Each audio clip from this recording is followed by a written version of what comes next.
ওই যুদ্ধ বিমানটি কখন কিনা হয়েছে, তখন কে ছিল সরকারে? সেই পাইলটের কিন্তু কোনো দোষ নাই। বিমান বাহিনী ধরেন, স্কুল মালিকে ধরেন, আপনারা কি কাপড়ের দামও বাড়াত দিতেন?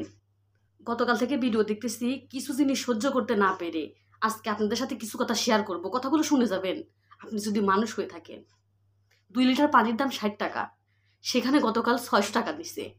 আপনারা কি কাপড়ের দামও বাড়াত দিতেন? তাই তো দিতেন মনে হয়। মনুষ্যত্ব কোথায়? 10 মিনিটের জায়গা সিএনজি ভাড়া 1000 টাকা নিছে 10 মিনিটের রাস্তা, আর 30 টাকা রিক্সা ভাড়া 100 টাকা নিছে। কেন? আর ভিডিও আমাদের মতো যারা ব্লগার তারা ভিডিও করছে, সহযোগিতা করেন। একটা ছেলে পুড়ে আসতেছে, তাকে বলতেছে যে কি হয়েছে ওখানে, ওই ছেলেটাকে সাহায্য করা দরকার। ওখানে কিন্তু ভালো কাজও হয়েছে। একজন শিক্ষিকা 20টা ছাত্রকে বাঁচানোর জন্য নিজে পুড়ে গেছে, নিজে মারা গেছে। এটাকে বলল মনুষ্যত্ব। কিছু স্বেচ্ছাসেবী দলরা কি করছে, গতকাল হচ্ছে সবাই রক্তের জন্য বাণিজ্যের সামনে গেছে রক্ত দেওয়ার জন্য, তাদের রক্ত নিয়ে অন্য জায়গায় বিক্রি করে দিছে, অথচ হসপিটালে দেয় নাই। রক্ত নিয়ে বাণিজ্য করে। এই তো গেল। আর একটা কথা বলি, আমার ভিডিওটা আজকে শেয়ার করে দিবেন। আপনারা যদি আপনাদের মনে যদি একটু দাগ কেটে থাকে আমার কথাগুলো, আজকে আমার ভিডিওটা শেয়ার করবেন। আমি কখনো জোর করি না ভিডিও শেয়ার করার জন্য। আজকের ভিডিওটা অন্তত শেয়ার করে দিন। এই কথাগুলো আমার সাথে আপনারা একমত কিনা সেটা বলবেন। একমা বলতেছে আমার ছেলে ক্লাস 10-এ পড়ে, আমার ছেলেকে আমি খুঁজে পাচ্ছি না। একমা বলতেছে আমার 2টা বাচ্চা, মেয়েকে পাইছি ছেলেকে পাইনি। আর এক মা কাঁদতেছে, আর এক মা সন্তানকে ভাবছে যে আমার সন্তান রুমে আসছে, সন্তানকে আনতে গেছে, বাচ্চাটাকে আর্মি বের করে নিয়ে আসছে, সন্তানটা মারা গেছে। তারপরে মৃত্যু সংখ্যা নিয়ে উল্টাপাল্টা একবার বলে 17 জন, একবার বলে 27 জন, অথচ স্পট ডেট অনেকে বলতেছে 12 জন ওখানেই মারা গেছে। 4টা ক্লাসের ভিতরে 4টা ক্লাসে যেখানে গেছে প্লেনটা কাজ করছে, তাহলে ওখানে কি যদি 30টা করে ছাত্র থাকে তাহলে কয়টা হয়? 120 জন ছাত্র থাকে না ভিতরে? যেখানে পড়ছে ওখানে পাইলটকে নিয়ে গুজব। ওই পাইলট আমাদের দেশের সম্পদ ছিল, ওই পাইলট আমার আপনার টাকা দিয়ে পড়ছে। আপনারা কি করতেছেন?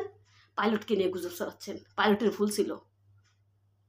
50 সালের একটা বিমান, যুদ্ধ বিমান, ওই ঘনবসতি উপর দিয়ে গেছে, এটা কি ঠিক হয়েছে? ঠিক হয় নাই। এখানেও কথা আছে।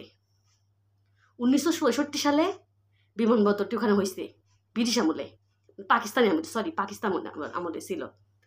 এখন স্কুলটা কিন্তু পরে হয়েছে। আপনারা স্কুল কর্তৃপক্ষকে না ধরে আপনারা সরাসরি অ্যাটাক করতেছেন কাকে?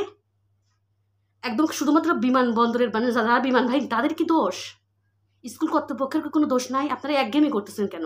একজন সরেস্তরের দোষর এক ডাক্তার সহযোগিতা করে ষড়যন্ত্র, তাকে ধরাই হয়নি, গুজব ছড়াচ্ছে, তাকে ধরছে, সে জেলে, তাকে আনেন, সে চিকিৎসা করবে, অথচ বিদেশ থেকে ডাক্তার আনা হয়েছে। আমাদের আমির 20টা ডাক্তার অলরেডি সার্জন দিছে, সাথে হচ্ছে উনি 50 লাখ টাকাও ডোনেট করছে, তাকে নিয়ে ফুটেজ বলতেছে। আপনারা একে অপরের উপর কাটা ছুরি করতেছেন কেন? 2 জন উপদেষ্টা গেছে, তাদেরকে আটকে রাখছে 8 ঘন্টা ধরে। একটু আগে সার্চে আমি খবরে দেখছি। আচ্ছা, তারা কি ছাত্র? হ্যাঁ, আপনাদের গত বছর জুলাইতে আপনাদের অবদান আছে।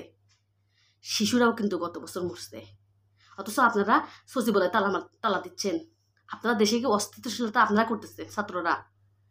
ও আপনি একদিন অন্যায় একদিন আপনি ভালো কাজ করছেন বলে একদিন অন্যায় করবেন, সেটা আপনার দোষ না? সেটা কিন্তু আপনার দোষ। দেখেন, তাইলে হচ্ছে মাইলস্টোন স্কুলের যে প্রধান শিক্ষক কিংবা স্কুলের প্রতিষ্ঠাতা, যে স্কুল যে মালিক, তাকে কিন্তু কিছু বলা হচ্ছে না, শুধু দোষ দিচ্ছে যুদ্ধ বিমান ঘনবসতি বন্য উপর দিয়ে গেল কেন?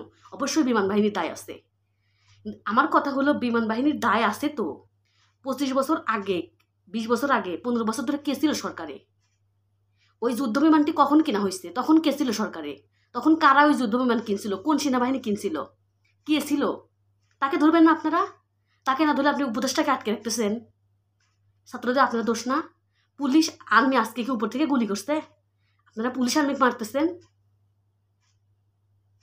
আমি আজকে কথাগুলো বলতেছি কিসের জন্য? বাস্তবতাকে দেখেন। ছাত্রর জায়গায় অছাত্ররা গিয়ে আমাদের দেশের সম্পদ নষ্ট করতেছে। হ্যাঁ, মৃত লোক আইছে, এটা দোষ, ধরেন। তাই বলে একজনকে আটকে রাখবেন? তারা তো 1 বছর ধরে আসছে। 20 থেকে 25 বছরে কারা ছিল ক্ষমতায়, তাদেরকে ধরেন। আমার প্রশ্নগুলো, আমার 1 নাম্বার প্রশ্ন, ওই স্কুলটা অনুমতি না নিয়ে কিভাবে হলো, কারা অনুমোদন দিল, তাদেরকে ধরেন। স্কুল মালিককে ধরেন, বিমান বাহিনীর ড্রাইভার কার, ওই তো কি যে যে লেফটেন্যান্ট যে মারা গেছে, যে পাইলটটা মারা গেছে, তার দায় কি? সে তো আমরা কোটি কোটি টাকা খরচ করে সে পাইলট হয়েছে, আর সেই টাকাটা জনগণের টাকা। আর তার সন্তান গেল, তার মার কি হাজারি নেই? একটাই মাত্র ছেলে, একটা ছেলে একটা মেয়ে। ওই পাইলটের কি কোনো দোষ ছিল? পাইলটের তো কোনো দোষ নাই। সে পাইলটের দোষ, গত বছরও তো একজন মারা গেছে, সে পাইলটের কিন্তু কোনো দোষ নাই। আমার প্রশ্নগুলো শুনেন, সে পাইলটের কিন্তু কোনো দোষ নাই। বিমান বাহিনী ধরেন, স্কুল মালিকে ধরেন, তারপরে হচ্ছে সরকার। আর এই যে সেনাপ্রধানরা যারা আছে, যারা এতদিন যারা চালাইছে, যারা যুদ্ধ বিমান কিনছে, তারা কিভাবে ঘুষ দিয়ে কিনছে, তারা কয় টাকা দিয়ে কিনছে, তাদেরকে ধরেন। প্রশ্নগুলো রেখে গেলাম। আর যাদের মনুষ্যত্ব নাই, যেসব রিক্সাওয়ালারা, পানিওয়ালারা, যেসব ব্যবসায়ীরা যারা করছেন, আল্লাহ আপনাদের বিচার করবে। আল্লাহ আপনাদের বিচার করবে। আল্লাহ কিন্তু উপরে আসছে। এই ছোট মানুষের কান্নাগুলো আল্লাহ কিন্তু সহ্য করবে না।